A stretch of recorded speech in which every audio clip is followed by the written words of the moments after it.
let's go through kind of how you got the starting point to where you are. Okay, so yeah, I mean, it was a very interesting path. We grew up like extremely poor. My family struggled with addiction. My parents struggled with addiction, and as a result, we were in and out of foster care. That led me to getting into trouble pretty easily. Had brief points of incarceration as a teenager, and that followed me straight through into my adult years until I had an eye-opening moment that just kind of smacked me in the face and said, you got to change. 17 when I called the charge. I turned 18 in March, and in April I went to Smyrna prison. Was in there with my oldest daughter now. She was born while I was in there. Missed that. That shit was nasty. My uncle passed away while I was in there. I couldn't see him. Couldn't see the family. But that wasn't the end of it. I got 4 separate felony convictions by the age of 23. So my first plea was 33 years, and they're like, if you don't take this plea, we're gonna bang you over the head. And I was like, well, shit, I mean, if I do 33, we might as well hang it up. So I took it all the way to trial, and I was like, the whole time I was on pretrial in Smyrna, I was praying and wishing, and it sounds crazy to me now because obviously I'm not in jail, but I was praying and wishing for like 10 years. Like 5 years, 15 years, something I can manage, something I can come home from, recover, be a part of my daughter's life. I'm praying, I'm wishing, I'm hoping, I'm looking at all the law in the world, trying to talk my way into some shit because I just wanted another chance. And so praying, wishing, hoping, reading, I'm like, man, I'm guilty. They caught me red-handed. I don't have no way out this time. I don't have something that's gonna happen. So I couldn't talk my way out of it. I get into court. My public defender, who was trash, he was terrible. He comes over to me, he's like, look, let's put you in a lineup in a jury box. We're gonna grab some people from the holding cell, put you up here, and let's see if he can identify you. I'm like, man, I'm looking around the holding cell, there's like 3 people that even fit my general description. One's got tattoos on his face, the other dude's got like longer hair than me, and the other dude was obviously a Spanish dude, like he wasn't white. So they put the 4 of us in the jury box, and they bring this witness, the guy who I spoke to, like straight to during the crime. He comes into the courtroom, he looks over at the jury box.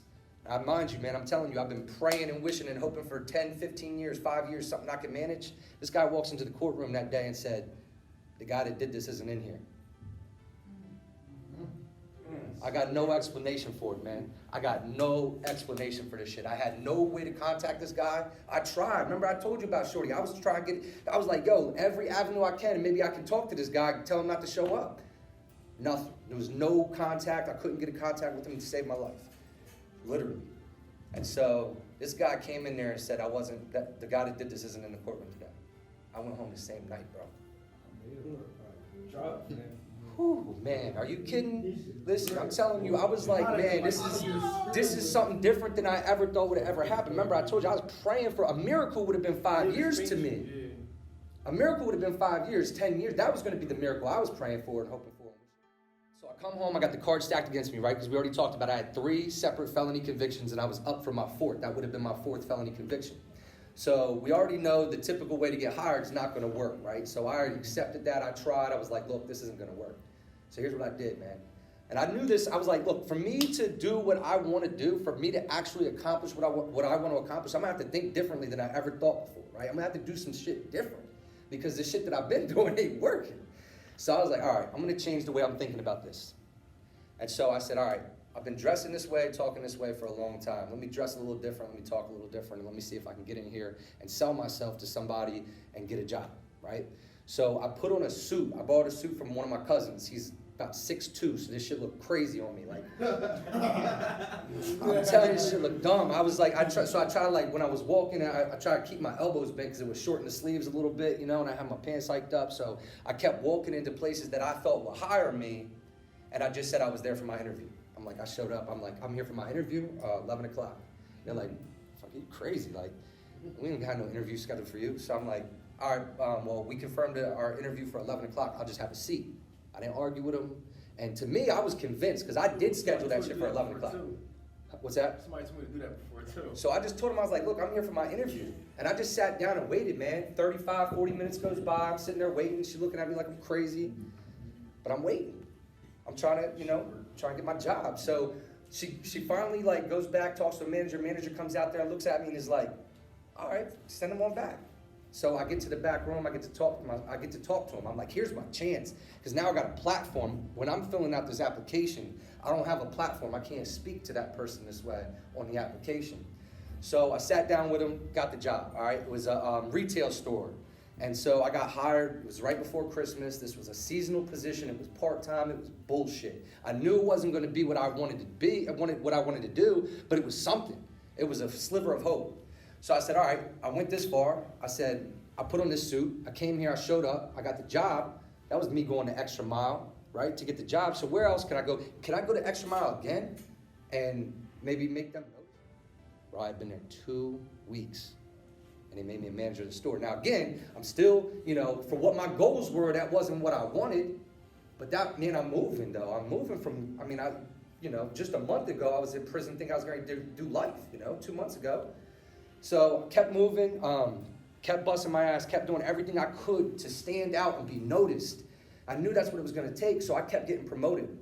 4 years later, I was running the whole left side of the store. I was coming in every day with a tie on, a button up, and everybody was listening to me, getting their information from me. It's crazy, man. Do you think I never thought any of that was possible. Understand me. Like, I told you my background. I told you where I came from. I watched my mom and my dad, lose everything to crack cocaine and heroin and everything. Like, I saw all that. I never had an expectation greater than what I seen around me. I was like, man, my uncle, he been working the same 9 to 5 for like 15 years. So maybe that's the best I can ever do in my life. So that was the best example I had. I had no better role model. I had nothing that was going to tell me that I could do something greater than this. So once I got to where I was at, I kept seeing further, right? The saying is you go as far as you can see. When you get there, you'll be able to see further. So when I got to where I was, I could see something else. I'm like, man, this is cool, but I'm still working for somebody else now, right? So what if I started my own business? What if I was my own boss? What if I was employing people and giving people chances, right? So that's what I did. Year 5 of me being home, right? I got released in 2011. I got released in 2007. And in the end of 2011 is when I started my business. And we did $2 million our second year in business. This past month, we were named one of Delaware's top 50 fastest growing businesses in Delaware. When I'm looking back and I'm reflecting on all this shit, I got pictures of me and my daughter in jail. Like, I met my daughter in the visiting room at Smyrna Prison, right? So I got this picture, my first picture with my daughter, that's where I'm at, right there in jail. And then I got a picture with her 4 years later in the exact same location. That's how much I was in and out from the age of 14 to 23, 24, 2007, 24. I was in and out of jail. Right? I couldn't do right. Every time I got out, I was like, I'm not gonna get back in trouble, but I did. The recidivism rate in Delaware is one of the worst right now, and that's why I'm like, if I know what I know about my situation, I wanna share it with you guys. I want you guys to know what it was for me, because look, I had a miracle save my life, right? Can we all agree on that? Yeah. I had no chance, like I was done. I was gonna get 5, 10, 15 at best. I got sent home. So like, if I could have had this way of thinking way before I got to that point, imagine how much time I saved. Remember earlier I said time is the most significant form of currency, right? Look at all that time I gave up, man. I missed my daughter's birth. I missed family dying. Like, all kinds of shit happened because I was too knuckleheaded to realize that I could change my thinking a lot earlier and do better a lot sooner in life. So my point to you guys is, man, don't wait for that shit, because a miracle's not gonna come. It's just not gonna happen, right? We're gonna sit there praying for a miracle, praying for chance. Like, that's not something to bet on yourself. You're the one that can make it happen and not happen.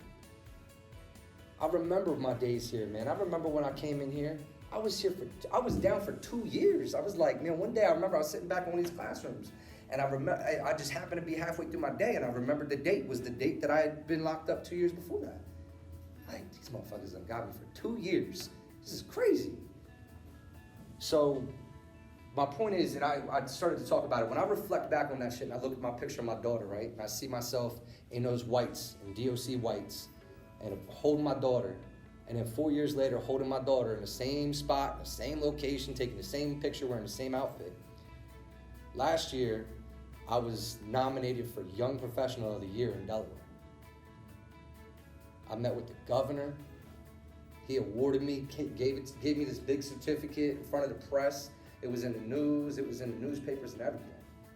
Man, it was at that moment I was like, man, I'm doing something here. Something significant. Young Professional of the Year. I went, what?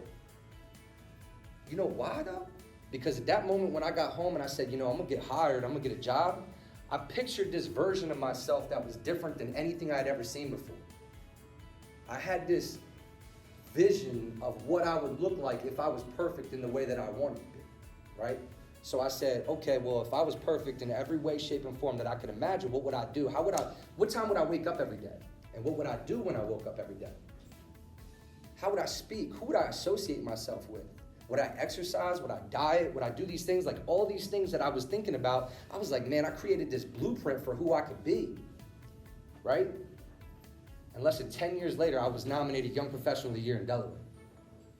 Like, you can manifest this stuff, man. You create the vision for you. You create the blueprint for you. Everything you know about yourself right now, man, 5 years from now, it could be totally different. You could be and I'm not saying you need to. Shit, a lot of you got talent, potential, you got self-respect, you got confidence in who you are.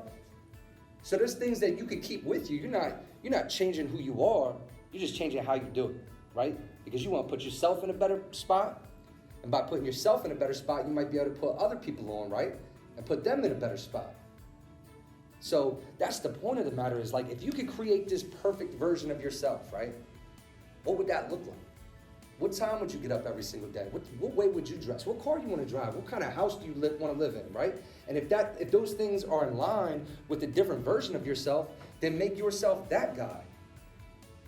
I never put on a suit before and showed up at no job before. That shit was crazy to me. I was uncomfortable, man. The suit was way too big, but you know what? I got custom suits now. I got tailored suits. Shit fits me.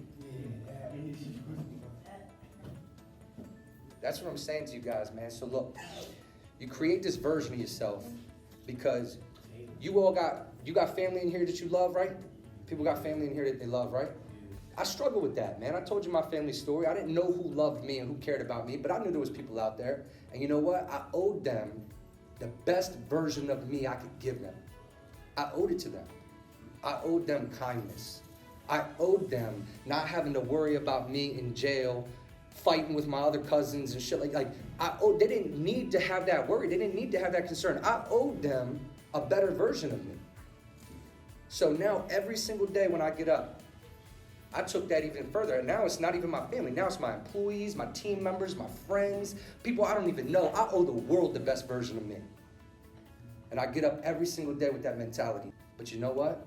There's people just like you that have been in worse spots than I've ever been in my life and that are doing better than me today. So what I'm telling you is it's definitely possible, and with the right mindset, we can make it probable.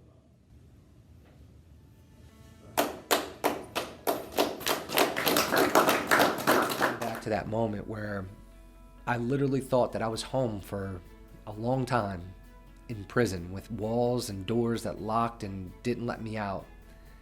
And that one opportunity, that one blessing that came out of nowhere, I will not let that down. I will not let it go. I will continue to seize the moment for a lifetime.